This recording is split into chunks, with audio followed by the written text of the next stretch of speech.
जय श्री राधे, हरे कृष्णा। आज आप सभी इस वीडियो में जानेंगे कि भाई दूज किस दिन मनाया जाएगा। भाई को टीका लगाने का शुभ मुहूर्त एवं भाई दूज की कहानी। भाई दूज का पर्व कार्तिक मास के शुक्ल पक्ष की द्वितीय तिथि को मनाया जाता है। इस दिन भाई दूज या फिर भैया दूज भी इस दिन को कहते हैं। इस दिन भाई बहन के प्यार और विश्वास के रिश्ते के प्रतीक के रूप में मनाया जाता है। भाई बहन के प्यार और रिश्ते का खास दिन यह होता है। इस खास अवसर पर बहनें अपने भाई का तिलक करती हैं और भाई की लंबी आयु और सुख समृद्धि की वृद्धि के लिए कामना करती हैं। कार्तिक माह कृष्ण पक्ष की द्वितीय तिथि की शुरुआत 2 नवंबर 2024 को रात्रि 8:21 पर होगी। यही तिथि का समापन 3 नवंबर 2024 को होगा। भाई दूज का पर्व 3 नवंबर दिन रविवार को मनाया जाएगा। भाई को तिलक करने का शुभ मुहूर्त है तो ब्रह्मा मुहूर्त सुबह 4:51 से 5:43 तक है। विजय मुहूर्त दोपहर 1:54 से 2:38 तक है। गोधूली मुहूर्त है शाम को 5:34 से 6 बजे तक। भाई दूज अपराह का समय दोपहर 1:10 से दोपहर 3:22 तक है। पौराणिक कथा के अनुसार जगत के पालनहार भगवान श्री कृष्ण ने राक्षस नरकासुर का वध करके अपनी बहन सुभद्रा से मुलाकात की थी। इस दौरान सुभद्रा ने श्री कृष्ण का तिलक किया और माला अर्पित कर उनका स्वागत किया, साथ ही उन्हें मिठाई खिलाई। सुभद्रा ने अपने भाई की दीर्घायु के लिए कामना की। सनातन धर्म के ग्रंथों में भाई दूज की कथा का उल्लेख ये मिलता है। पौराणिक कथा के अनुसार कार्तिक मास के शुक्ल पक्ष की द्वितीय तिथि को भगवान यम अपनी बहन यमुना से मिले। उस समय मां यमुना ने यम देवता का आदर सत्कार किया और उन्हें भोजन कराया। इससे यम देवता अति प्रसन्न हुए। उन्होंने वचन दिया कि कार्तिक माह के शुक्ल पक्ष की द्वितीय तिथि पर जो कोई अपनी बहन से मिलने आएगा, घर आएगा और उस व्यक्ति की हर मनोकामना पूर्ण होगी तथा साथ ही सुख और सौभाग्य में वृद्धि होगी। तभी से भाई दूज मनाने की शुरुआत हुई। भाई दूज की कहानी। एक बुढ़िया माई थी, उसके 7 बेटे और एक बेटी थी। बेटी की शादी हो चुकी थी, जबकि उसके बेटे की शादी होती तो फेरे के समय एक नाग आता और उसके बेटे को डस लेता। बेटे की वहीं मृत्यु हो जाती और बहू विधवा हो जाती। इस तरह उसके 6 बेटे मर गए। 7वें की शादी होने बाकी थी। इस तरह अपने बेटे के मर जाने पर दुखी से बुढ़िया माई रो रो के अंधी हो गई। भाई दूज आने को हुई तो भाई ने कहा कि मैं बहन से तिलक कराने जाऊंगा। मां ने कहा ठीक है। उधर जब बहन को पता चला कि उसका भाई आ रहा है तो वह खुशी से पागल होकर पड़ोसन के गई और पूछने लगी कि जब बहुत प्यारा भाई घर आए तो क्या करना चाहिए। पड़ोसन उसकी खुशी को देखकर जल भुन गई और कह दिया कि दूध से रसोई लीप ले और घी में चावल पका ले। बहन ने ऐसा ही किया। उधर भाई जब बहन के घर जा रहा था तो उसे रास्ते में सांप मिला। सांप उसे डसने को हुआ। भाई बोला कि तुम मुझे क्यों डस रहे हो। सांप बोला मैं तुम्हारा काल हूँ और मुझे तुमको डसना है। भाई बोला कि मेरी बहन मेरा इंतजार कर रही है, जब मैं तिलक कराकर वापस लौटूंगा तब तुम मुझे डस लेना। सांप ने कहा भला आज तक कोई अपनी मौत के लिए लौट के आया है जो तुम आओगे। भाई ने कहा अगर तुम्हें यकीन नहीं है तो तू मेरे झोले में बैठ जा और जब मैं अपनी बहन के तिलक करवा लूं तब तू मुझे डस लेना। सांप ने ऐसा ही किया। भाई बहन के घर पहुंचा। दोनों बड़े खुश हुए। भाई बोला कि बहन जल्दी से खाना दे, बड़ी भूख लगी है। बहन क्या करे, ना तो दूध की रसोई सूखे और ना ही घी में चावल पके। भाई ने पूछा बहन इतनी देर क्यों लग रही है, तू क्या पका रही है। तब बहन ने बताया कि ऐसा ऐसा किया है। भाई बोला पगली, कभी भी घी में चावल पके हैं या फिर दूध से रसोई लीपी है। गोबर से रसोई लीप और दूध में चावल पका। बहन ने ऐसा ही किया। खाना खाकर भाई को बहुत जोर से नींद आने लगी और इतने में बहन के बच्चे आ गए। बोले मामा मामा हमारे लिए क्या लाए हो। भाई बोला मैं तो कुछ नहीं लाया। बच्चे ने वह झोला ले लिया जिसमें सांप था और जैसे उसे झोला खोला तो उससे हीरे का हार निकला। बहन ने कहा भैया तूने बताया नहीं कि तुम मेरे लिए इतना सुंदर हार लेके आए हो।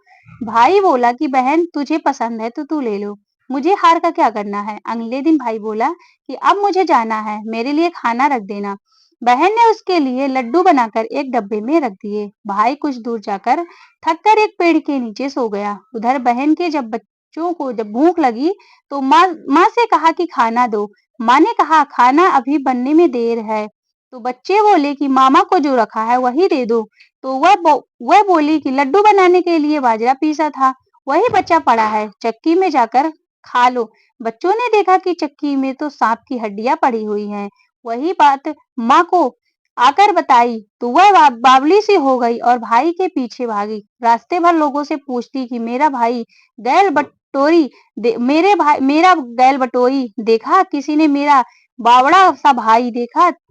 तब एक ने बताया कि कोई लेटा है पेड़ के नीचे, देख ले वही तो नहीं। भागी भागी पेड़ के नीचे पहुंची, अपने भाई को नींद से उठाया। भैया कहीं तूने मेरे लड्डू तो नहीं खाए? भाई बोला ये ले तेरे लड्डू नहीं खाए मैंने, ले दे के लड्डू ही दिए थे। उसके पीछे भी भाग आई।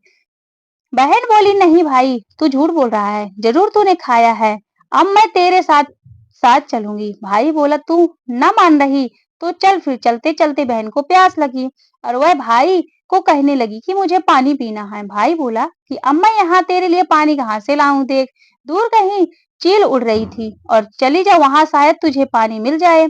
तब बहन वहां गई और पानी पीकर जब लौट रही थी तो रास्ते में देखती है कि एक जगह जमीन में 6 शिलाएं गड़ी हैं और एक बिना गड़े रखी हुई थी। तो उसने एक बुढ़िया से पूछा कि ये शिलाएं कैसी है। उस बुढ़िया ने बताया कि एक बुढ़िया है, उसके 7 बेटे थे। 6 बेटे की तो शादी के मंडप में ही मर चुके थे और उसके नाम की ये शिलाएं जमीन में गड़ी हैं। अभी 7वें की शादी होनी बाकी है।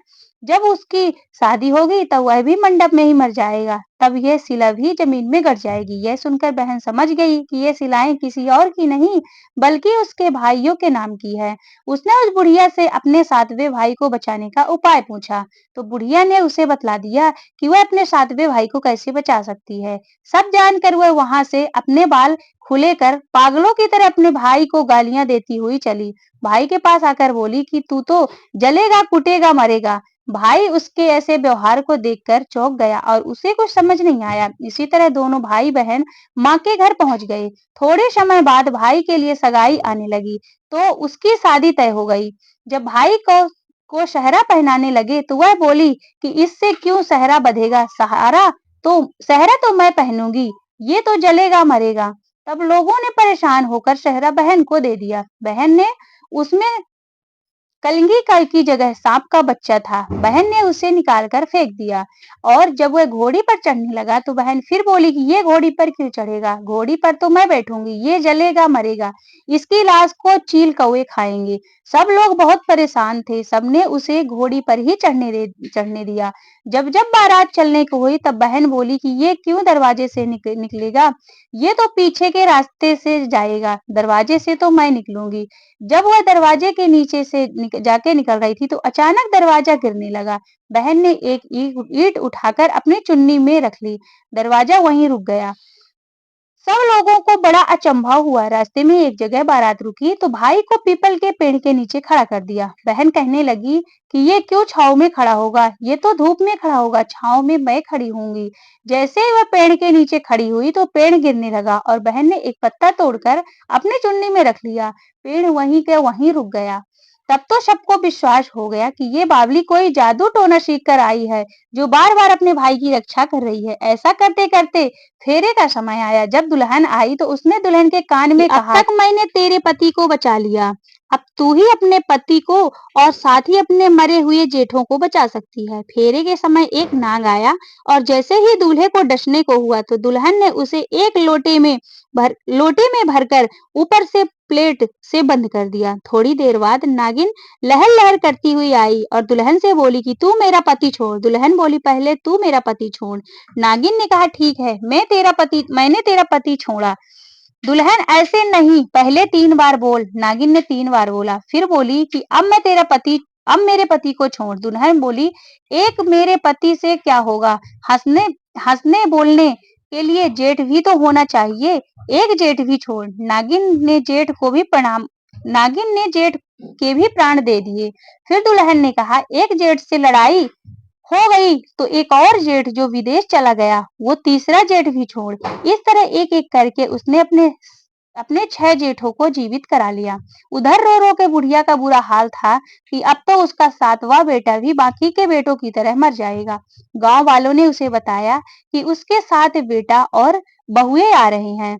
तो बुढ़िया बोली कि अगर यह बात सच हो तो मेरी आंखों की रोशनी वापस आ जाए और मेरे सीने से दूध की धार बहने लगे। ऐसा ही हुआ। अपने सारे बहू बेटों को देखकर बहुत ही खुश हुई और वह बोली कि सब तो मेरी बावली का किया। कहाँ है मेरी बेटी? सब बहन को ढूंढने लगे और देखा तो वह भूसे की कोठरी में सो रही थी। जब उसे पता चला कि उसका भाई सही सलामत है तो वह अपने घर को चली।